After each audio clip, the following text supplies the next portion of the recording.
স্বপ্নটা আসলে হাতের কাছে চলে এসেছে, এটা অনেক বড় একটা ব্যাপার। আমি ইমোশনাল হয়ে যেতাম, আমি কাঁদতাম বসে বসে যে সত্যি যদি ডিউতে চান্স না পাই, ঢাবিতে না পাই, কি বলবো আম্মু আব্বুকে? যদি তুমি সত্যি স্বপ্ন দেখে থাকো, স্বপ্নটা যদি ছুতে চাও, ঘুম কেন আসবে?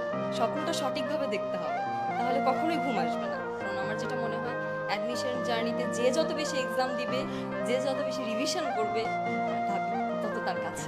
এত কিছু হচ্ছে, আমি চান্স না পেলে আমি যাবো কই?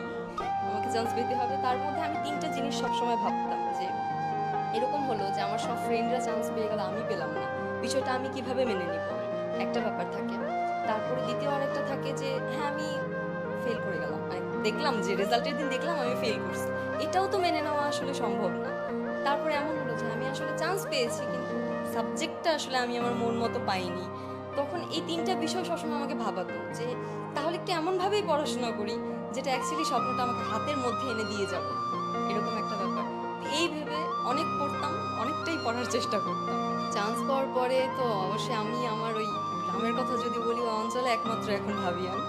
তো এটা হচ্ছে যেই শুনে যে মেয়ে কোথায় আছে, ঢাকা ইউনিভার্সিটিতে আছে, খুব ভালো লাগে। বিশেষ করে যখন এই কোটা আন্দোলনে আমরা তো আসলে ফার্স্ট ইয়ার, আমরা তো হলে যাইনি। হলে যেদিন গন্ডগোল হলো, সবাই ফোন দিয়ে দেওয়া শুরু করছে, মেয়ে কোথায় আছে, মেয়ে কি বাসায়? এই জিনিসটা আমার খুব ভালো লাগতো তখন, যে আসলে খোঁজ নিচ্ছে।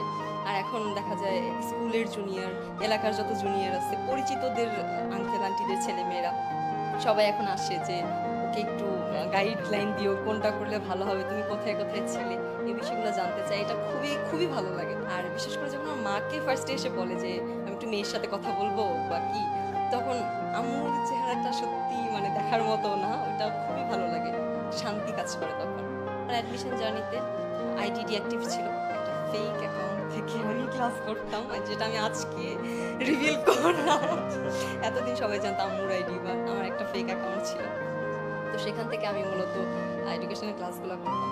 তখন ফ্রেন্ডদের সাথে সেরকম কানেকশন ছিল না। আমার ফ্রেন্ডরাও খুব পড়াশোনা করতো, ফ্রেন্ডরাও কখনো এই মেসেজ দিস না কেন, ওরাও এগুলোর থেকে অনেকটা দূরে ছিল, এই জন্য ওরাও চান্স পেয়েছে আজকে। তো এই জায়গাটা থেকে দূরে থাকবা, যে ফ্রেন্ড দেখবা যে ২ দিন কথা বলো না, দেখে খুব বাজে বাজে কথা বলতেছে মেসেঞ্জারে এসে, এরকম ফ্রেন্ড থেকে দূরে থাকাটাই ভালো, অন্তত অ্যাডমিশন জার্নিতে। কারণ চান্স পেলে সে যদি না পায়, সে এমনিও তোমার থেকে